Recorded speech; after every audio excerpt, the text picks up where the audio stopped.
কি রে বাপ, সাদাতে কি দারুণ দেখাচ্ছে তোকে? শুদ্ধ নিশ্চুপ, এটা তার কাছে নতুন কিছু না। কথা অনেক শুনেছে, তাই তার মতে বিশেষভাবে পাত্তা দেওয়ার মতন কিছু না এটা। তবে অদূরে দাঁড়ানো সিরাত সিতারার উদ্দেশ্যে বললেন, আমাদের শ্বশুরের আকার গঠন পেয়েছে শুদ্ধ, তাই না ভাবি? আব্বা তো এমনই উচ্চা লম্বা দেখতে শুনতে ছিল। সিতারা মেজ জায়ের কথা শুনে হেসে সম্মতিসূচক মাথা নাড়ালেন। শুদ্ধ বসেছে বাবার পাশে, তবে কথা বলছে সামান চৌধুরীর সাথে। সবাই এখানে হাজির হলেও সায়নের দেখা নেই। তার খোঁজ নিতে গিয়ে দেখা গেল ঘামে ভিজে হন্তদন্ত হয়ে বাসায় কেবল ফিরেছে সায়ন। সবাইকে রেডি দেখে এক প্রকার দৌড়ে যেতে যেতে শারেফা চৌধুরীর উদ্দেশ্যে বলল, নতুন বরদের বকবক করতে নিব, বাচাল হয়। কথা বলে রুমের দিকে ছুটল সে। এদিকে সময় হয়ে গেছে, তাই শুদ্ধ যাওয়ার কথা বলল, কারণ সময় নির্ধারণ করে রিসোর্ট বুক করা। দেখা যাবে তাদের ঢিলেমির কারণে বিশেষ কাজটা সম্পূর্ণ করার আগেই সময় শেষ। এর চেয়ে কেউ যাক ওখানে। পরপর দুটো গাড়ি পার্কিং লটে দাঁড় করানো। একটাই বড়রা উঠল, আরেকটাতে ছোটরা সবাই। বড়দের যাওয়ার কথা জানালে ওনারা সাবধানে আসতে বলে চলে গেলেন।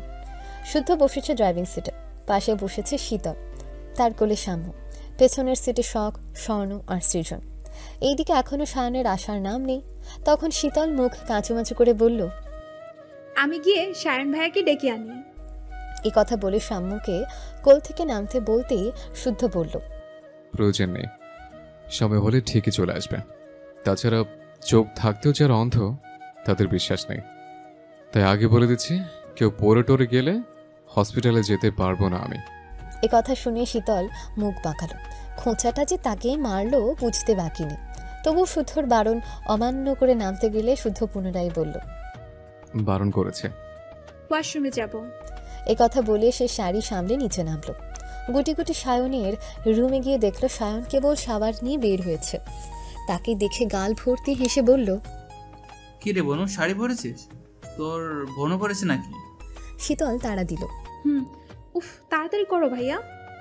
এই তো হয়ে গেছে। কথা বলে সায়ন পাঞ্জাবি খোঁজার যুদ্ধে নামল, কিন্তু সাদা পাঞ্জাবির খোঁজ মিলল না। সায়নের সাথে শীতলও হন্ত হয়ে খুঁজে একটা দলামলা পাখানো সাদা পাঞ্জাবি খুঁজে পেল। সেটার অবস্থা দেখে শীতল থমথমে মুখে বলল, ছাবলা মার্কা দুলাভাই নেব না আমি। কালই গিয়ে রিহানকে আপুর নাম্বার দিয়ে আসবো। এই না, ভুলেও না, তুই না আমার গুড সিস্টার। তাহলে এক্ষুনি এই মুহূর্তে চকচকে স্মার্ট মার্কা দুলাভাই যে আমার। তাহলে বোন দিবি তো? ওকে। কথা বলে সে কভার থেকে পাঞ্জাবি বের করলো। সে জানি বাড়িতে না থাকলেও তার ড্রেস ঠিকই রেডি পাবে। শীতলকে আর 2 মিনিট অপেক্ষা করতে বলে সে দ্রুত রেডি হয়ে এলো। চুল ঠিক করলো, পারফিউম স্প্রে করলো, এবার একেবারে পারফেক্ট লুক। তারপর শীতলের সামনে দাঁড়িয়ে ভ্রু জোড়া নাচিয়ে বলল, চলবে? শীতল খিলখিল করে হেসে মাথা নাড়িয়ে জবাব দিল, চলবে না, দৌড়াবে। এবার চলো, নয়তো তোমার জাত্রেল ভাই আবার ঐতিহাসিক লেকচার শুরু করবে। শীতলের কথা শুনে সায়ন হেসে ফেলল। তখন তার মাথায় দুষ্ট বুদ্ধি ভর করল। সে ফিচেল হেসে বলল, শুদ্ধ আমার ভাই হলে তোর কে হয়? শত্রু। পরম শত্রুকে বশে রাখা বুদ্ধিমানের কাজ। তবে কি দিয়ে বশ করা হয় জানিস? কি দিয়ে? শীতলের পাল্টা প্রশ্ন শুনে সায়ন কিছুক্ষণ চুপ থাকল। তারপর বলল, ক্ষেত্র বিশেষ ধনুকের তীর মিস গেলেও ভালোবাসার তীর কখনো মিস যায় না। ট্রাই করে দেখতে পারিস। আর শুদ্ধর বিশেষ গুণ কি জানিস? সে একান্ত কারোর জন্য মরতে রাজি, কিন্তু ছাড়তে রাজি নয়। খুব মারে। জান দিয়ে ভালোবাসতেও জানে। মিথ্যে কথা, তার মন নেই, সে পাষাণ পুরুষ। ওই পাষাণ পুরুষদের মন জয় করতে পারলে এক পৃথিবীর সমান সুখ তোর পায়ের কাছে এনে দেব। সে আমাকে ভালোবাসবে না ভাইয়া। বাধ্য করবি। বাধ্য করে ভালোবাসা হয়? হয় না, তবে ভালোবাসা দিয়ে ভালোবাসা আদায় করা যায়। যদি না পারি? আমি আছি তোর পাশে। পথ খুব কঠিন। প্রাপ্তি কিন্তু অমূল্য রত্ন। শাঁ শাঁ শব্দে গাড়ি চলছে হাইওয়ের উপর দিয়ে। শীতলরা ভাই বোনরা মজা করতে করতে যাচ্ছে রিসোর্টের উদ্দেশ্যে। কখনো তারা একযোগে গান গাইছে, কখনো হৈ হৈ করছে, কখনো পেছনের গাড়িকে টেক্কা দিতে পেরে একযোগে হেসে লুটোপুটি খাচ্ছে।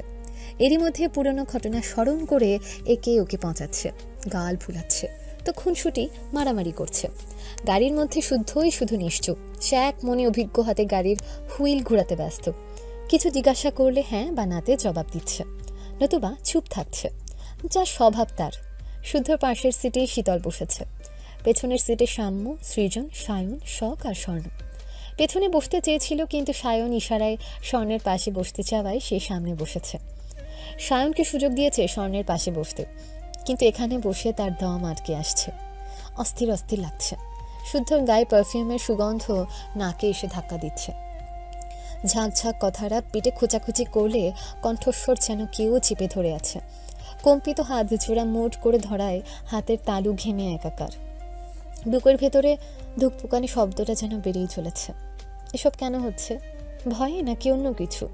যদি অন্য কিছু হয় তাহলে সেটা কি? খোলা জানলা দিয়ে বাইরে তাকিয়ে এসবই ভাবছে সে। তবে তার মাথায় ঘুরপাক খাচ্ছে অন্য চিন্তা। বিগত কয়েক মাস যাবৎ সায়ন তাকে শুদ্ধর ব্যাপারে বারবার সিরিয়াস হতে বলেছে, নানানভাবে বোঝাচ্ছে। বোঝানোর মূল কারণ যাতে তার মনে শুদ্ধর প্রতি সফট কর্নার তৈরি হয়। কিন্তু কেন জানি তার সাথে স্বাভাবিক হতে গেলে উল্টো কিছু ঘটে যায়। কথায় কথায় দ্বন্দ্ব লেগে যায়। দ্বন্দ্বের রেশ ধরে মারও খেতে হয়। এমনটা কেন হয়? মনের টান নেই বলে, নাকি জোরপূর্বক সে স্বাভাবিক হওয়ার ভান করে বলে? কিছুক্ষণ আগেও সায়ন ভাই কী সব বলে মনের অশান্তি বাড়িয়ে দিল। ধর ভালো লাগে না এসব। আর কিভাবে শুদ্ধকে বাধ্য করবে সম্পর্কে জড়াতে? শুরুটা করবেই বা কি দিয়ে? মানুষটা যে পরিমাণে রাগী, যদি থাপ্পড় মেরে বসে। থাপ্পড় না মারলেও ছেলাকাট দিয়ে আধমোড়া ঠিকই করবে। অতপর জিজ্ঞাসাও করতে পারে, আমার সাথে প্রেম করবি? শখ মেরে গেছে প্রেম করার? না মিটলেও বল, যত্ন করে বাকি হাড্ডাগুটি ভেঙে প্রেমের ভূত মাথা থেকে নামাই। মনে মনে এসব ভেবে একবার শুদ্ধর দিকে তাকাতে চোখাচোখি হলো। বিনিময়ে সে মিষ্টি করে হাসল, কিন্তু হাসির বিনিময়ে শুদ্ধ নজর সরিয়ে সামনে দৃষ্টি নিবদ্ধ করল। অশান্ত ব্যাঙাচির হঠাৎ শান্ত হয়ে বসে থাকার কারণ খুঁজছিল শুদ্ধ। তাছাড়া সে খুব ভালো করে জানে শীতলের দস্যিপনা মানে সব স্বাভাবিক, আর চুপচাপ থাকা মানেই বুঝতে হবে কোনো জট পাকানো পায়তারা করছে। সে আবার তাকালো, এবারও চোখাচোখি হলো। শীতল পূর্বের মতো করে হাসল। তা দেখে শুদ্ধর ভ্রুজোড়া কুঁচকে গেল। সন্দেহ আরও প্রবল হলো। একে এখন বকফক করাতে হবে, নতুবা রাগাতে হবে, নাহলে পেট থেকে কথা বের করা যাবে না। আর কথা না বের করলে জানা যাবে না মনে মনে কি ঘোঁট পাকাচ্ছে। তাছাড়া বাড়ি এসে অবধি খেয়াল করেছে সায়নের সাথে গোপন মিটিং চলে শীতলের। সায়ন কিসব বলে আর সে মুখ ভোতা করে শোনে। বলা বাহুল্য, চৌধুরী বাড়ির ছেলে মেয়েদের মধ্যে সবচেয়ে বিচ্ছু হচ্ছে শীতল আর সায়ন। এদের পেটে পেটে প্রচুর শয়তানি বুদ্ধি। দুই বিচ্ছু একসাথে গুজুর গুজুর করা মানেই বড় কোনো কেলেঙ্কারির পূর্বাভাস। এসব ভেবে শুদ্ধ বলল, পানি খাবি? না। খারাপ লাগছে? না। তবে পানি খাবো। শুদ্ধ পানি দিল। সেও সময় নিয়ে পানি খেলো। মুখ মুছে বোকা বোকা হাসলো। তারপর বলল, আপনার ফোনটা দিন তো শুদ্ধ ভাই। শুদ্ধ কথা বাড়ালো না, লক খুলে দিল। শীতল ব্যস্ত হাতে নোটপ্যাডে কিছু টাইপ করে শুদ্ধকে দেখালো। সেখানে লেখা, আমার কিছু বলার আছে। শুদ্ধ লেখাটা দেখল। বলতে অনুমতি দিতেই শীতল ঢোক গিলে কপালে জমা ঘাম মুছিয়ে জানালো পরে বলবে। শুদ্ধ আর জোড়াজুড়ি করলো না। তখন সাম্য বলল আইসক্রিম খাবে। তার দেখা দেখি বাকিরাও জানালো তারাও খাবে। অগত্যা এক সাইডে গাড়ি দাঁড় করিয়ে শুদ্ধই নামলো গাড়ি থেকে। রাস্তা পার হয়ে ওপাশে চলে আইসক্রিম আনতে। শীতলের প্রচুর অস্থির লাগছে। কিছু কথা মনের ভেতর টকবক করে ফুটছে। কি মনে করে গাড়ি থেকে নামলো সে। তার দেখা দেখি সায়নও নামলো। শীতলের চিন্তিত মুখ দেখে মুখ টিপে হাসলো। তারপর ফিস ফিস করে বলল, নার্ভাস? হুম। আজ মনের কথা বলতেই হবে। আমি পারবো না ভাইয়া। তাছাড়া পৃথিবীতে কি ছেলের অভাব বলো? পৃথিবীতে ছেলের অভাব না, তবে একজন নিঃস্বার্থ জীবনসঙ্গী পাওয়া খুব টাফ। শুদ্ধ তোর জন্য বেস্ট অপশন। ভাইয়া বাদ দাও না প্লিজ। তোর ভালোর জন্য বলছি বোন। শখ আর তুই কেউই আমার কাছে কম না। দুজনেই আমার জান বাচ্চা। আমি যা করছি জেনে বুঝে করছি। বাইরের পৃথিবীর সম্পর্কে তোর ধারণা নেই। তুই ভাবতেও পারবি না এই পৃথিবীতে ভালোবাসার নামে কত কি করছে প্রতিনিয়ত। একটা মেয়ের জন্য একজন ছায়ার সঙ্গী কতটা জরুরি ঠিক তো কথা কি জানিস? মেয়েরা যদি লয়াল জীবনসঙ্গী পায় তবে সে ইহ জীবনে জান্নাতের সুখ পায়, আর যদি জীবনসঙ্গী অমানুষ হয় তাহলে দুনিয়াতে নরক যন্ত্রণা অনুভব করে। তুমি যেমন আমার ভাইয়া তেমনি শুদ্ধ ভাইয়াও তো। শুদ্ধর আসন বললে ফেল, আমি শুধু তোর ভাইয়া, শুদ্ধ নয়। তুমি এরকম কেন করছো ভাইয়া? কেন বুঝছো না? ভয় পাচ্ছি আমি, খুব ভয় লাগছে আমার। বাড়িতে জানাজানি হলে আব্বু আম্মু মেরেই ফেলবে আমাকে। তুই শুদ্ধকে কাবু কর, বাকি সব সে সামলে নেবে। আমি যেমন তোর বোনের সমস্যার ডাল হয়ে দাঁড়াই, তেমনি তোর রক্ষা কবচ হবে শুদ্ধ। আমার কথাটা শুন বোন, আমার আল্লাহর করে কসম বলছি, এসবের পেছনে আমার কোনো স্বার্থ নেই। আমি শুধু চাই তোরা ভালো থাক। শুদ্ধ ভাই কেন? আর কেউ কেন নয়? কারণ আমার মতে ওর মতো লয়াল ছেলে তোর জন্য খুঁজে পাবো না। এতদিন তোকে যথাসাধ্য বুঝালাম, কে, কি, কেন, কিভাবে, এক প্রশ্নের উত্তর বারবার দিয়েছি। এবার যা করার তোকে করতে হবে। এখন যদি মনে হয় তুই পারবি না, তাহলে আমিও আর কিছু বলবো না। শুদ্ধ আসছে, আপাতত টপিক চেঞ্জ কর। শীতল মাটির দিকে তাকিয়ে আছে। ভীষণ কান্না পাচ্ছে তার। হঠাৎ করে সব জটিল হয়ে যাচ্ছে কেন? যাকে নিয়ে ও সব কিছু ভাবেনি, হঠাৎ তাকে ভালোবাসবে কিভাবে? স্বপ্ন সাজাবে কিভাবে? যাকে ভাই বলে ডেকেছে তাকে কিভাবে? সায়ন শীতলের মনের কথা বুঝলেও কিছু বলল না, কারণ সে বেঁচে থাকতে শীতলকে না অন্য কারো সাথে সম্পর্কে জড়াতে দেবে, আর না অন্য কারো বউ হতে দেবে। শখকে আটকাতে পারবে না, কারণ সে তার আপন বোন, আপন রক্ত। তাকে রাখার অজুহাতও নেই। তবে শীতলকে চোখের সামনেই রাখবে, কারণ চাচাতো বোন বিয়ে করা জায়েজ। শীতল মেয়ে হয়ে জন্মেছে যখন, বিয়ে তো দিতেই হবে। তাহলে শুদ্ধর সাথে কেন নয়? সেই পাত্র শুদ্ধ কেন নয়? যদি সে বেঁচে থাকে তবে শীতলই হবে শুদ্ধর সহধর্মিণী। সে তাদের বিয়ে দেবে, নিজের প্রধান সাক্ষী হবে, এবং একদিন দেখিয়ে দেবে টম অ্যান্ড জেরি হবে বেস্ট জুটি, বেস্ট কাপল। শুদ্ধকে আসতে দেখে শীতলকে স্বাভাবিক হতে বলে অন্য কথার প্রসঙ্গ টানল সায়ন। এমন সব কথা বলল শীতল না হেসেও পারল না। তাকে হাসতে দেখে সায়ন হাফ ছেড়ে বাঁচল। অতঃপর আইসক্রিম খেতে খেতে তারা হই হই করে আনন্দে ডুবে গেল। এবার সায়ন সামনের সিটে, আর শীতল বসেছে পেছনে বোনদের সাথে। এতক্ষণ চুপ থাকলে এবার তার খিলখিল হাসি শোনা যাচ্ছে। কিছুক্ষণ চুপ থাকায় যেন চারপাশ কেমন স্তব্ধ হয়ে গিয়েছিল। কি একটা কথায় বোনরা খুব হাসছে। তাদের এত হাসতে দেখে সায়ন ঘাড় ঘুরিয়ে একবার তাকালো, তারপর আরাম করে বসে মনে মনে আওড়ালো, তোরা সারা জীবন এভাবে হাসি খুশিতে থাক। তোরা ভালো থাকলে আমিও ভালো থাকবো। আর তোদের ভালো রাখতে যখন যা করার আমি সায়ন তাই করব। শারাফা চৌধুরীর গাড়ি রিসোর্টে প্রবেশ করার পর শুদ্ধদের গাড়িও এসে থামল। একে একে নামলো সবাই। অসম্ভব সুন্দর রিসোর্ট, গোছগাছ, ছিমছাম পরিবেশ। শারাফাত চৌধুরী ভেবেছিলেন ছোট করে হয়তো আয়োজন করা হবে, কিন্তু হেসে হতবাক হয়ে গেছেন, কারণ সায়ন শুদ্ধ বিশাল আয়োজন করেছে। অনেক পরিচিত মুখের দেখা পাচ্ছেন। শ্বশুরবাড়ির লোকসহ বিজনেস পার্টনাররাও এসেছে। সকলে ওনাকে হাসি মুখে অভিনন্দন জানাচ্ছেন, ফুলের বুকে তুলে দিচ্ছেন। এমনকি উনার বসার আসন করেছে রাজকীয়ভাবে। কোথায় উনি ছেলেদের বিয়েতে এসব করে তাক লাগিয়ে দেবেন তা না, বরং উনার বিয়েতে ছেলেরা এসব করে হতবাক করে দিচ্ছেন। কি কাণ্ড, কি কাণ্ড! তারপর বাড়ির মেয়ে বউয়ের শুদ্ধ ভিআইপি আসনে বসালো। কারো কিছু প্রয়োজন হলে তাকে জানাতে। কত চেনা মুখ এসে কথা বলছে শুদ্ধ সায়নের সাথে, বুক মিলিয়ে কোলাকুলি করছে। ওরাও হাসি মুখে অতিথিদের সাথে কথা বলছে। শীতল জুসের গ্লাস হাতে নিয়ে শুদ্ধকে খেয়াল করছে। মানুষটা সবার সাথে হাসি মুখে কথা বলে, শুধু তার সাথে কথা বলতে গেলে যেন হাসি ফুরিয়ে যায়। তারও একদিন সময় আসবে, তখন সব শোধ তুলবে। এসব ভাবতে ভাবতে তার মুখের হাসি চওড়া হলো। মনের ভেতর সমস্ত ভয় হাওয়ায় উড়িয়ে দিল। এতক্ষণ চিপে থাকা চঞ্চলতা আবার যেন ফিরে এলো। চেয়ার থেকে উঠে দাঁড়ালো, তারপর বড় আব্বুর পাশে গিয়ে বসল। শারাফা চৌধুরী হাসি মুখে তাকালে ফিসফিস করে বলল, বড় আব্বু, আমি কিন্তু বরযাত্রী, আমাকে যেন 2টা রোস্ট দেওয়া হয়। ফিসফিস করে বলা কথাটা আশেপাশের সবাই শুনে ফেলল। অতঃপর অট্ট হাসিতে ফেটে পড়ল সকলে। মজাও করলো অনেকে। এরপর বিয়ের কাজ সম্পূর্ণ হলো এবং বাড়ির ছেলেরা হলো মেয়ে অর্থাৎ সিতারার প্রধান সাক্ষী, আর মেয়েরা হলো শারাফাত অর্থাৎ বরপক্ষের মূল সাক্ষী। এই মুহূর্তটা এত চমৎকারভাবে কাটলো যেন সবটাই স্বপ্ন। আর স্বপ্নটাকে স্মৃতিচারণে সহায়তা করতে হলো ফটোশ্যুট হলো। ফটোশ্যুট করতে গিয়ে ঘটলো আরও অনেক মজার মজার কাহিনী। হাসতে হাসতে কাহিল হলো। তন্মধ্যে শুধু বর বউয়ের ছবি তোলার সময় ক্যামেরাম্যান জানালো একটু ক্লোজ হয়ে দাঁড়াতে, অথচ এত মানুষের সামনে শারাফাত সিতারা যেন একটু লজ্জা পাচ্ছিল। পাশাপাশি দাঁড়ালেও ফাঁক থেকে যাচ্ছিল, বারবার বলার পরেও একই অবস্থা। তখন শুদ্ধ মুখ খুলল। বাবা, ক্যামেরাম্যান বোধহয় ক্লোজ হতে বলেছে। আমার জানার মধ্যে ক্লোজ মানে দূরত্ব মেটানো, ঘনিষ্ঠ। সর্বসমক্ষে কথা বলায় শারাফাত চৌধুরী অপ্রস্তুত হাসলেন, কাশলেন। এদিক ওদিক তাকে স্ত্রীর সাথে আর একটু ক্লোজ হতে যাবেন, তখন সায়ন বলল, প্রাচীনকালে বিয়ে করেছো, বাসর সেরেছো, আমাদেরকে পৃথিবীতে আনাতে সাহায্য করেছো। এখন আমরাও নতুন প্রজন্ম আনার পায়তারা করছি, অথচ আজ থেকে তোমার লজ্জা পুরোপুরি ভাঙেনি। এই দিনও দেখতে হলো। আম্মু, তুমি অন্তত কিছু বলো, দেখো তোমার স্বামী লজ্জা পাচ্ছে।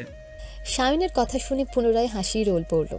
হাসতে হাসতে সকলের নাজেহাল অবস্থা। শারাফাত চৌধুরী কটমট করে তাকিয়ে ছবি তুললেন। বাবার চাহনি দেখে সায়ন ইনোসেন্ট লুক নিয়ে তাকিয়ে হাসল। ভাবখানা এমন, তার মতো নিষ্পাপ ছেলে হয়ই না, সে নাদান বাচ্চা, এ কদিন হলো পৃথিবীতে এসেছে। এরপর চৌধুরী নিবাসের সদস্যদের একসাথে অনেক ছবি তোলা হলো।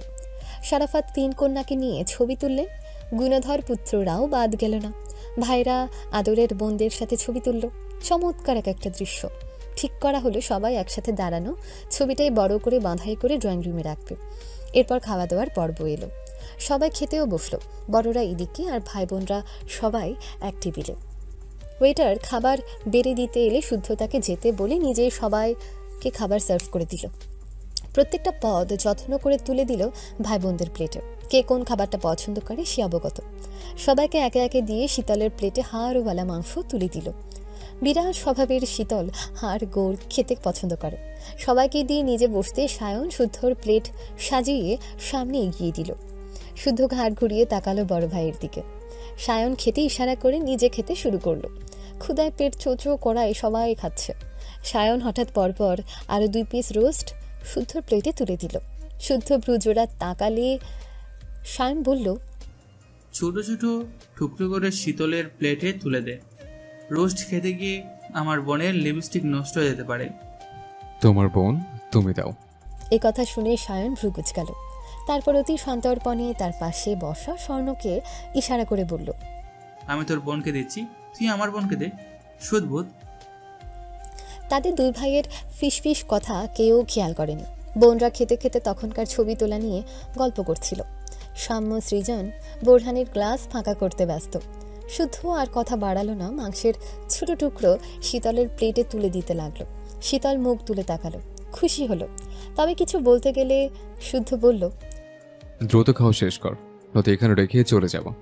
শুদ্ধর কথা শুনে শীতল দাঁত কপাটে বের করে হাসল। তারপর জবাব দিল, যান, আপনাকে নিতে আসতে হবে। রাইস দেব? না। স্যালাড? না। পানি? না। তাহলে মুখের দিকে তাকিয়ে না থেকে খাওয়া শেষ কর। হুম। শীতলের হঠাৎ সায়নের দিকে নজর পড়ল। সায়ন মিটিমিটি হাসছে। ওর আর বুঝতে বাকি রইল না বড় মহারাজ আবার কলকাঠি নেড়েছে। তবে শুদ্ধকে জ্বালানোর সুযোগও মিস করল না। শুদ্ধ মাংসের টুকরো দিতেই থাকলো, সে খেতেই থাকলো। 2টোর জায়গায় 3টে রোস্ট খাওয়াও শেষ। 4 নাম্বার চলমান। শুদ্ধ নিজের খাওয়া রেখে দাঁতে দাঁত চেপে শীতলের প্লেটে মাংসের টুকরো দিতে দিতে বলল, কত বছর অনাহারে তুই? খবরদার বলছি, খাওয়ার খোটা দিবেন না, বড় আব্বুকে বলে দিব কিন্তু। বল, এক্ষুনি বল, না বললে থাপড়ে গাল ফাটিয়ে দেব। বেয়াদব। যান, খাবই না। খাবার নষ্ট হোক, তারপর দেখ তোর অবস্থা কি করে। খেলেও বকছে, না খেলেও বকছে, সমস্যা কি আপনার? শেষ কর। তারপর খাওয়া দাওয়ার পর্বও শেষ করলো তারা। এদিকে সময়ও শেষের দিকে। মেহমানরা অনেকেই চলে গেছেন। ওনারাও যাওয়ার জন্য কেবল পার্কিং লটে দাঁড়িয়েছেন। এরই মধ্যে সায়ন শুদ্ধর কথা কাটাকাটি সবার কানে গেল। 2 ভাইয়ের হঠাৎ কি হলো কেউ কিছুই বুঝলেন না। শুদ্ধ যে প্রচণ্ড রেগেছে, তার হাতে থাকা কোল্ড ড্রিঙ্কসের ক্যান ছুঁড়ে মারা দেখে বুঝলো সবাই। ওদিক ফাঁকা, আশেপাশেও তেমন কেউ নেই। শুদ্ধ সহজে রাগে না, সচরাচর তাকে সহজে রাখতে দেখা যায় না। কিন্তু যখন রাগে, যার উপর রাগে তার জীবনের ঝড় তুলে দিতে বিন্দু মাত্র কার্পণ্য বোধ করে না। এতক্ষণ তো সব ঠিকঠাকই ছিল। হঠাৎ কি হলো যে 2 ভাই রণমূর্তি রূপ ধারণ করলো।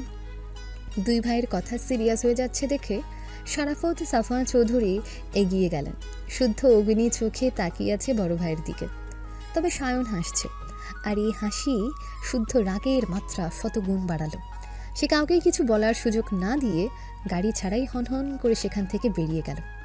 না কারো ডাক শুনল, না কেউ তাকে থামাতে পারল। সায়নকে জিজ্ঞাসা করলেও কোনো জবাব পাওয়া গেল না। এরপর অনেকগুলো গিফট বক্স গাড়িতে তুলে বাকিদের থেকে বিদায় নিয়ে ওনারাও বাড়ির উদ্দেশ্যে বেরিয়ে পড়ল। এদিকে সিদ্দিকের অবস্থা পাগলা কুকুরের মতো। ছেলেকে কোনো মতে জামিন করাতে পারেনি উনি। এই উকিল তো সেই উকিল, কেউই কেস নিচ্ছে না। কেন নিচ্ছে না এর জবাব এখনো মেলেনি। ছেলেটা দেশে এসেই ফেসে গেছে। কতবার বারণ করেছিলেন চোখ কান খোলা রেখে চলতে। ওনার চারপাশে শত্রুপক্ষ গিজগিজ করছে, কিন্তু ছেলে কর্ণপাতই করেনি। এদিকে কনকের ধর্ষিত বোনটা মারা গেছে। কনক এখন নিজে যেন ভেঙে পড়া কলা গাছ। তাকে দিয়ে কোনো চাল চালাবে সেই সুযোগ নেই। কিন্তু থেমে থাকলে হবে না। উনি কাটা হাত পাগুলো দেখেছেন। কাটার ধরন দেখে চিনতে অসুবিধা হয়নি এই কাজ আজমের। সায়নের হাত ডান আজও, অর্থাৎ সায়নই এসব ঘটিয়েছে। ভেবেছিলেন ছেলেটাকে কয়দিন প্রাণপণে উঠতে দেবেন, বন্দির আগে মুক্তির স্বাদ নেওয়াবেন। কিন্তু এই ছেলে আজকাল যা করছে মনে হচ্ছে এখনই ছাই দিয়ে খপ করে ধরতে হবে, যাতে পিছলে যেতে না পারে। এসব ভেবেই সে কল করলো ইয়াসিন নামে সেভ করা নাম্বারে। কিন্তু কল রিসিভ হলেও কেউ কথা বলল না। শুধু শোনা গেল কোনো মেয়ের চাপা গোমড়ানোর সুর, কান্নার শব্দ। একটু পরে কল কেটে মেসেজ এলো, ডোন্ট ডিস্টার্ব পার্টনার। উফ, চরম মুডে আছি। মুড নষ্ট হলে তোমার মেয়ে বউকে দিয়ে আমার মুড উঠাবো বলে দিলাম। মেসেজ পড়ে রাগে সিদ্দিকের পুরো শরীর জ্বলে উঠল।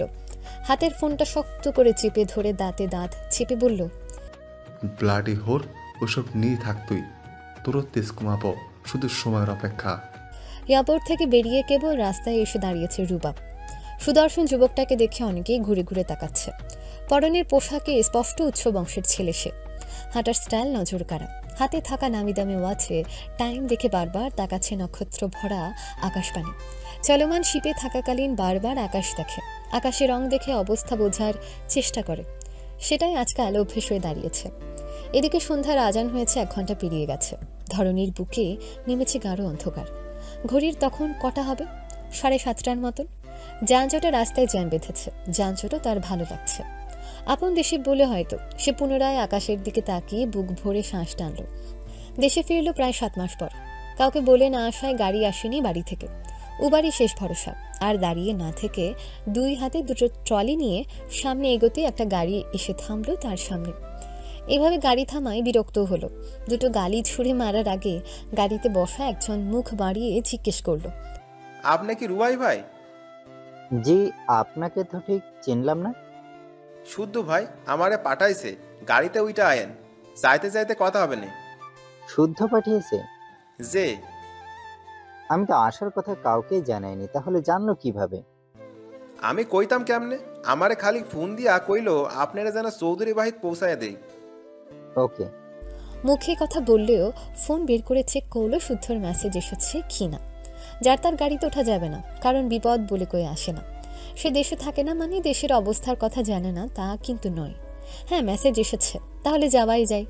তারপর আজমের সাথে গল্প করতে করতেই সে রওনা হলো চৌধুরী বাড়ির উদ্দেশ্যে। সারাদিন বিয়ের ঝামেলা শেষে ক্লান্ত দেহে বাসায় ফিরেছে সবাই। শুদ্ধর সাথে সায়নের কিছু একটা নিয়ে খুব কথা কাটাকাটি হয়েছে। তবে সায়ন ভাইয়ের কথাই হেসেছে। হাসতে হাসতে গড়াগড়ি খাওয়ার অবস্থা তার। ভাইকে হাসতে দেখে শুদ্ধ রাগে জেদে সবার আগে রিসোর্ট থেকে বাসায় এসে ফ্রেশ হতে ওয়াশরুমে ঢুকেছে। শাওয়ারের নিচে দাঁড়িয়েও রাগে গা কাঁপছে। এর কারণে শীতল, সব দোষ ও বেয়াদবটা। আজ সারাদিন তাকে জ্বালিয়ে মেরেছে। আর এসব ভুলভাল কাজে ওকে উস্কে দিয়েছে সায়ন। ভালোবাসার জীবাণু টিবাণু বলে আজারা সব যুক্তি দিয়ে ব্রেন ওয়াশ করেছে গাধিটার। কদিন ধরেই হচ্ছে এসব। মাথামোটা গাধিটাও সেসব ব্রেনে ঢুকিয়ে তাকে জ্বালাচ্ছে। যখনই শীতলের দিকে তাকিয়েছে তখনই দেখে শীতল আগে থেকে তার দিকে তাকিয়েছে। মানে হয় এসবের। সেই সময় নিয়ে শাওয়ার নিয়ে বের হতেই দেখে শীতল বিছানায় বসে আছে। পরনে অনিয়ন কালারের শাড়ি, খোলা চুল, কপালে ছোট্ট একটা কালো টিপ। দুপুর থেকে মাথায় হিজাব পরা থাকলেও এখন নীল চুল। ওকে দেখে শুদ্ধ খাটের নিচে থাকা চেলা কাঠটা নিয়ে এক বাড়ি বসিয়ে দিল শীতলের বাহুতে। শীতল উফ মা বলে কোকিয়ে উঠল। অন্য সময় হলে হাউমাউ করে কেঁদে উঠত, কিন্তু এখন কাঁদা তো দূর, বসা থেকে উঠে দাঁড়িয়ে তারই পায়ের পাতার উপর উঠে দাঁড়িয়েছে। চোখে ভয়ের লেশমাত্র নেই। শীতলের পাগলামি দেখে স্থির হয়ে দাঁড়িয়ে আছে শুদ্ধ। কেবল সামা নিয়েছে, তারপরও দরদরিয়ে ঘামছে সে। কানের পাশ দিয়ে গড়িয়ে যাচ্ছে সরু চিকন ঘাম। তার পায়ের পাতার উপর দাঁড়ানো শীতলকে বড্ড বেশি অচেনা লাগছে। চোখে অন্যরকম চাহনি, ঠোঁটে যেন সর্বনাশা কিছুর ইঙ্গিত। তবে সে কিছুতে এসবে প্রশ্রয় দেবে না। তাই শীতলকে সজোরে ধাক্কা দেওয়ার আগেই শীতল শুদ্ধর কাঁধ শক্ত করে আঁকড়ে ধরল। অতপর কিছু বুঝে ওঠার আগে শুদ্ধর কানের 2 ইঞ্চি নিচে নরম মাংসে চুমু এঁকে বসল। হঠাৎ নরম ওষ্ঠ ছোঁয়ায় কেঁপে উঠল শুদ্ধর সর্বাঙ্গ। চোখে মুখে স্তম্ভিত ভাব। কেবলই কি ঘটল তা বুঝে ওঠার আগেই শীতল ফিসফিস করে বলল, শুদ্ধ ভাই, আপনার নামে যদি 2-1টা কলঙ্ক মাখি আপনি কি রাগ করবেন? শুদ্ধ হতভম্ব চোখের চাহনি, ঘাড়ের কাছটা ঘিরঘির করছে। কি হয়ে গেল? কি ঘটালো এই মেয়ে? এর ধারণা আছে সে কি করছে আর কিসের আবদার করছে? তার নামের কলঙ্ক মাখার। কলঙ্কর মানে বোঝে সে? আবদার করে কলঙ্ক মাখা যায়, তাও আবার তার নামের কলঙ্ক? সে কিয়ৎকার কোনো কথাই বলল না, বলা বাহুল্য বলতে পারল না। শুধু নিশ্চুপ হয়ে শীতলের কাজল চোখের দিকে তাকিয়ে রইল। ঝোঁকের বসে অঘটন ঘটিয়ে এখন মৃদু কাঁদছে শীতল, এবং কাঁপুনির মাত্রা বাড়ছে। চোখে চোখ রাখতে পারছে না, ঘামছে। বুঝতে বাকি নেই সায়ন ফাঁদে পা দিয়েছে শীতল। সায়নের কথায় তার রাগ ভাঙানোই কাজটা করেছে। মোট কথা দুটোতে মিলে তাকে গেমের গুটি বানাচ্ছে, কিন্তু সে সেটা হতে দেবে না। আজ অবধি নিজের বানানো গেমে অন্যকে গুটি বানাতে অভ্যস্ত সে। হঠাৎ গুটি হবে কিভাবে তাও জেনে শুনে? হাস্যকর। এই দিনের অভিজ্ঞ খেলোয়াড়ের অভ্যেস কি ছাড়া যায়? মোটেও না। তাই সে ঠান্ডা চাহনি নিক্ষেপ করে হাড়হিম করা কণ্ঠে বলল, সত্যি ভালোবাসিস আমাকে? কতটা? অনেকটা। বিয়ে করবি? শুদ্ধের ঠান্ডা চাহনি দেখে ঠকঠক করে কাঁপছে। চোখের পানি আপনা আপনি পড়তে শুরু করেছে। তাকে কাঁপতে দেখে শুদ্ধ পুনরায় বলল, প্রেম চাস নাকি প্রেমিক? দুটোই। যে কোনো একটা অপশন। প্রেমিক। সামলাতে পারবি? পারবো। বাড়ির সবার সামনে দাঁড়িয়ে এখন যা বললি বলতে পারবি? তোর বরাবর থেকে আমাকে চেয়ে নিতে পারবি? কি হলো বল? এক বুক সাহস নিয়ে উঁচু কণ্ঠে বলতে পারবি তুই আমার বউ হবি? কি রে, পারবি না? কথা বল। এখন চুপ কেন? সৎ সাহস নেই? কি রে, উত্তর দে। এখনো সব ভালোবাসা উবে গেল? সর যা, তোর কেউ আমার চোখের সামনে আসবি না। আজকের পর থেকে তোর আমার কেউ না। যার অকারণে আমার ইমোশন নিয়ে খেলতে চায়, মিথ্যা ভালোবাসার দাবি নিয়ে এসে আমাকে ফাঁদে ফেলে চরমভাবে দুর্বল করতে চায়, তার আমার কেউ হতে পারে না। এ কথা বলে শীতলকে নিজের থেকে সরিয়ে বাইকের চাবি নিয়ে হনহন করে রুম থেকে বেরিয়ে গেল। গ্যারেজ থেকে বাইকটা নিয়ে বের হতেই সায়নের সাথে মুখোমুখি হলো। সায়ন কিছু বলতে গেলে বাইকের গতি দ্বিগুণ বাড়িয়ে পাশ কাটিয়ে চলে গেল। শুদ্ধর থমথমে মুখ দেখে সায়ন ও শিট বলে ছুটল বাড়ির দিকে। প্রাণপণে ছুটে তার বাইকের চাবিটা নিয়ে সেও বাইক ছুটালো রাগান্বিত ভাইয়ের পেছন পেছন। বাইকের গতি বাড়িয়েছে সায়নও। কিছু দূর গিয়ে দূর থেকে সে শুদ্ধকে একটু দেখতে পেল। শুদ্ধ বাইকের স্পিড দেখে সায়নের কাল ঘাম ছুটে গেল। ভাই যে বড্ড খেপেছে। এখনই পাগলটাকে থামাবে কিভাবে কি করবে সে? তার মাথাও কাজ করা বন্ধ করে দিল। অজানা এক ভয়ে বুক কাঁপতে লাগলো। এই ছেলের বাইকের যা গতি, না থামালে নির্ঘাত অ্যাক্সিডেন্ট করবে। আপাতত আর কিছু ভেবে পেল না, তাই সে বিপরীত পথ ধরল। কিন্তু তাতেও কাজ হলো না। তবে আগে পিছিয়ে চলতে থাকলো দুই ভাইয়ের দুটো বাইক। সায়ন যখন একটু নাগাল পেল তখন বলল, শুদ্ধ দাঁড়া, বাইক থামা ভাই। আমার কথাটা অন্তত শুন। শীতলকে ভালোবাসতে হবে না, জীবনেও বলবো না ওকে ভালোবাসার কথা। যা বলেছি তার জন্য আমি সরি, ভুলে যা সব। শীতলকে বারণ করে দেব, সেও তোকে আর কখনো জ্বালাবে না, ভালোবাসার দাবি নিয়ে তোর সামনে আসবে না। এবার একটু শান্ত হ, স্পিড কমা ভাই। এই ভাই, আমার কথা শুন না রে আর, প্লিজ থাম। সামনে হাইওয়ে, স্পিড কমা কুত্তার বাচ্চা। এই ভাই, অ্যাক্সিডেন্ট হয়ে যাবে, পায়ে পড়ি। এবার থাম না শুদ্ধ। সায়নের ব্যাকুল কণ্ঠস্বরে শুদ্ধর মন গড়ল না। শুনেও শুনল না ভাইয়ের আর্তনাদ। শুধু চোয়াল শক্ত করে তীক্ষ্ণ দৃষ্টিতে সামনে তাকিয়ে রইল। তার মস্তিষ্কে তখনও এলোমেলোভাবে ঘুরপাক খাচ্ছে কিছুক্ষণ আগের ঘটনা। চোখের পাতায় জলজল করে ভাসছে কারো কান্না ভেজা চোখ। কানে বাজছে কম্পিত স্বরে বলা, শুদ্ধ ভাই আপনার নামে কলঙ্ক মাখতে চায়। এদিকে সায়ন তখনও অনুরোধ করিয়ে যাচ্ছিল, বারবার বলছিল বাইক থামাতে, বসে কথা বলতে। শুদ্ধ নিজেও অনুভব করলো তার শরীর অবশ হয়ে আসছে, হাত কাঁপছে, কাপা হাতে ব্রেক ধরে রাখা মুশকিল। তখন তার বাইক হাইওয়ে পেরিয়েছে। এরপর এলো নির্জন এক রাস্তা। এরপর ছুটে চলেছে এই ব্রিজের উপর দিয়ে। ব্রিজের নিচে নদীর পানি অশান্তভাবে বয়ে চলেছে। বইছে অবাধ্য বাতাস, মাথার উপরে নক্ষত্র ভরা আকাশ। ব্রিজের উপর দু ভাইয়ের বাইক তীব্র গতিতে ছুটে চলেছে। কেউ থামছে না, কারো থামার ইচ্ছেও নেই বোধহয়। তখন একটা মাল ভর্তি ট্রাক দ্রুত গতিতে ছুটে এলো। তাদের দেখে বারবার হর্ন বাজাচ্ছে ট্রাক ড্রাইভার। ট্রাক দেখে সায়নের গলা শুকিয়ে কাঠ। এত বাতাসে কপালে সরু ঘাম, শুকনো গলায় সায়ন তখনও প্রাণপণে চেঁচাচ্ছে। ট্রাক আসছে ভাই, স্পিড কমা, আল্লাহর দুহাই লাগে, কথা শোন।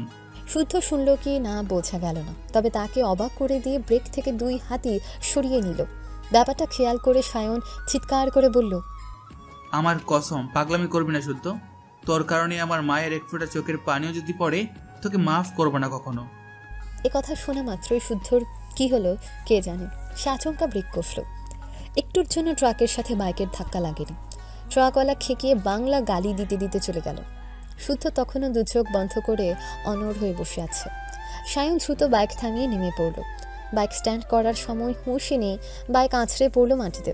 সেসব পরোয়া না করে বিদিক ভুলে এগিয়ে এলো সায়ন শুদ্ধর কাছে। শুদ্ধ শার্টের কলার ধরে বাইক থেকে নামিয়ে সজোরে এক খুশি বসিয়ে দিল নাক বরাবর। দ্বিতীয় খুশি বসানোর আগেই খপ করে ধরে ফেলল শুদ্ধ। হঠাৎ গায়ে হাত তোলায় সেও রাগান্বিত দৃষ্টিতে তাকিয়ে রইল বড় ভাইয়ের দিকে। তীব্র রাগে সেও ফুঁসছে। তখন সায়ন শুদ্ধর বুকে সজোরে ধাক্কা দিতে শুদ্ধ 2 পা পিছিয়ে গেল। সায়ন এক ধাপ এগিয়ে আরেক ধাক্কা মেরে চেঁচিয়ে বলল, কুত্তার বাচ্চা, বাপ মারো আমার সাথে? বাপ? তোমার বাপকে সময় নেই আমার। কখন থেকে ডাকছি, কতবার ডাকলাম, কথা কানে যায় না? বড় হয়ে গেছো, খুব বড়। এত বড় হয়েছ, বড় ভাইয়ের কথা শোনার মুড আসে না তোমার? তাহলে শুনে রাখো, তোমার ভালমার্কা মুডের মুখে দফারফা করার ক্ষমতা আমি রাখি। ভাষা ঠিক করো। কিসের ভাষা ঠিক করবো? হ্যাঁ, মারবি? মার, হায়। শুদ্ধ চোখ বন্ধ করে রাগ সংবরণ করার চেষ্টা করছে। রাগে মাথা থেকে পা অবধি জ্বলছে। সায়ন যদি তাকে মেরে টুকরো টুকরো করে ফেলেও তবুও সে ভাইয়ের গায়ে হাত উঠাতে পারবে না, কখনো না। তাকে চুপ দেখে সায়ন পুনরায় চেঁচিয়ে বলল, সামান্য ব্যাপারে এত সিনকেট করা কি আছে? কি এমন হয়েছে যে এত রাগ দেখাতে হবে? মানুষ চাচাতো বোনকে ভালোবাসে না? আমি বাসিনি? আমি মরে গেছি নাকি আমার দেহ বসে গেছে? হ্যাঁ, তোমার কাছে সামান্য হলেও আমার কাছে তা নয়। আমি মরে গেছি নাকি আমার দেহ বসে গেছে? তাহলে তোর কাছে কি বল, কি সমস্যা তোর? শীতল তোর যোগ্য না? কোন দিক থেকে কম সে? পেশার ব্যতীত কম মেয়ে তো দেখিসনি। আমার বোন কি ওই রকম? আজকাল কার যুগে ওর মতো সরল নরম কাদামাটি আর পাবি তুই? ভালো জিনিস জুড়াতে চাচ্ছি, গায়ে লাগছে না? না, তোমার বোন বিশ্ব সুন্দরী হোক, রূপে গুণে অরণ্য হোক, তাতে আমার কিচ্ছু যায় আসে না। যে মেয়ে সর্বসম্মুখে আমাকে চাইতে পারবে না, সে মেয়ে আমার না হোক। সে ছোট মানুষ, তোমার মতো ভাল বাকনা বুদ্ধি নিয়ে ঘুরে না, এটা বোঝো না? আগে সময় দিয়ে দেখতি, তারপর না হয় সিদ্ধান্ত নেওয়ার নীতি। ছোট, অবুঝ, সরল বলে এতদিন ছাড় দিয়েছে, কিন্তু তোমরা আজ যা করেছ যথেষ্ট করেছ। এবার থামো, নয়তো আমাকে বাড়ি ছাড়তে হবে। ভাইয়ের কথা শুনে সায়ন থমকে গেল। হতবাক তাকিয়ে রইল ভাইয়ের কঠিন মুখের দিকে। 2 ভাইয়েরই চোখ লাল বর্ণ। দুজনে হাত মুষ্টিবদ্ধ করে চোখে চোখ করে কথা বলছে। দুজনেরই জেদি ও কঠিন কণ্ঠস্বর। শুদ্ধ কথায় সায়ন কিছুক্ষণ নীরব থেকে বলল, সত্যি কি শীতলের প্রতি তোর কোনো ফিলিংস নেই? যদি না থাকে তাহলে তাকে এত প্রশ্রয় দিস কেন? এত বকিস মারিস, তবুও মেয়েটা তোর কাছেই যায়। কেন যায়? কারণ তুই শাসনের সাথে প্রশ্রয় দিস।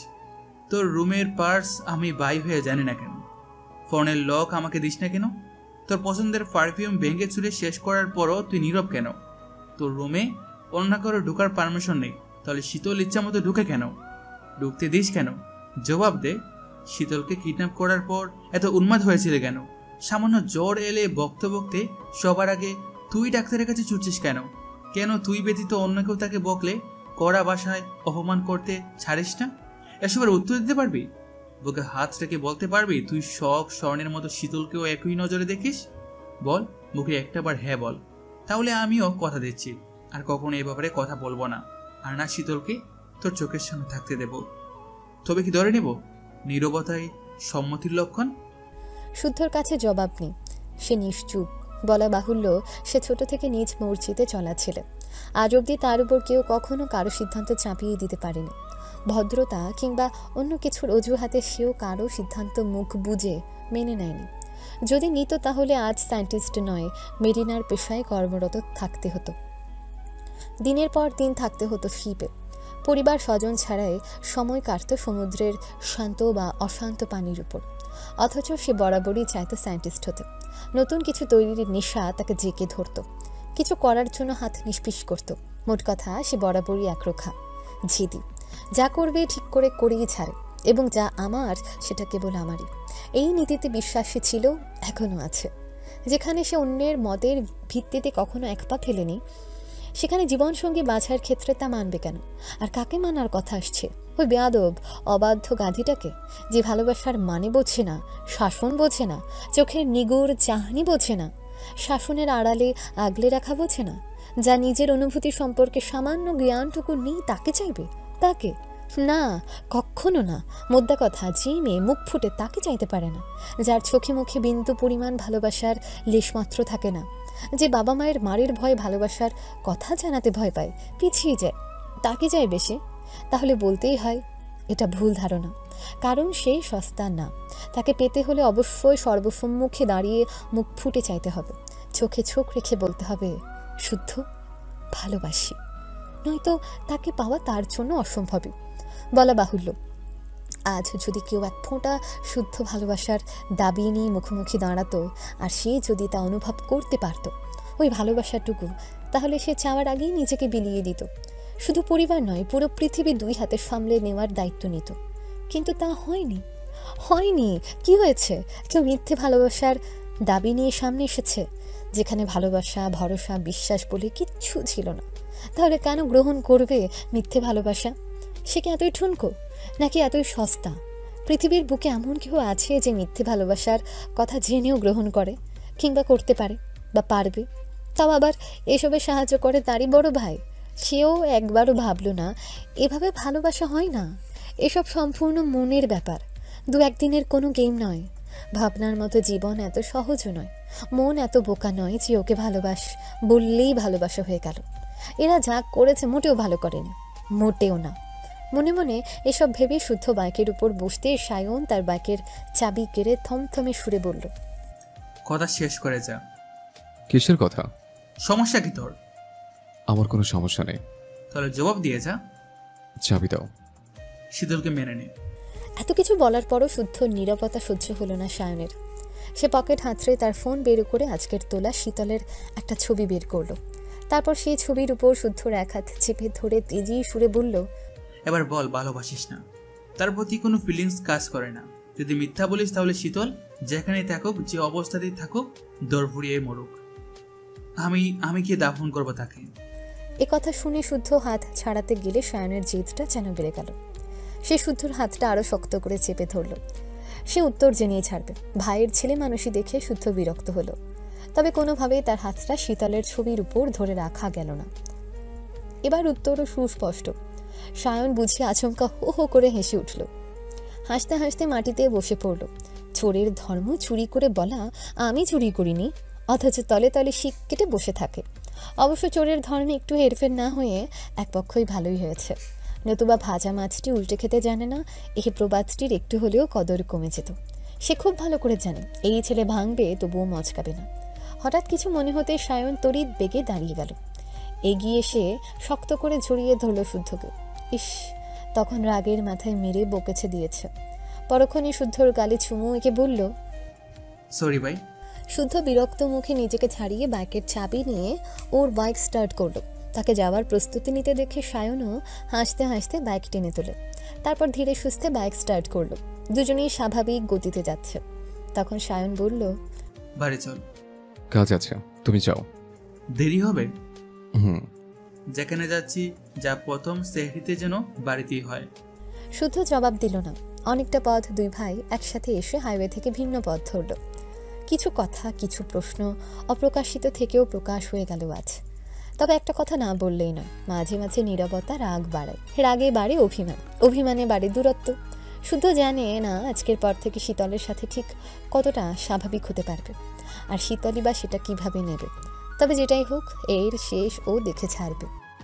বড় মামি, মেজো মামি, ছোট মামি, শখ, স্বর্ণ, সুটকি, কই রে সব? ট্রলি হাতে দরজা দিয়ে ঢুকতে ঢুকতে সমানে চেঁচাচ্ছে রূপা। ড্রয়িং রুমে কেউ নেই দেখে তার কণ্ঠস্বর সমানে বাড়ছে।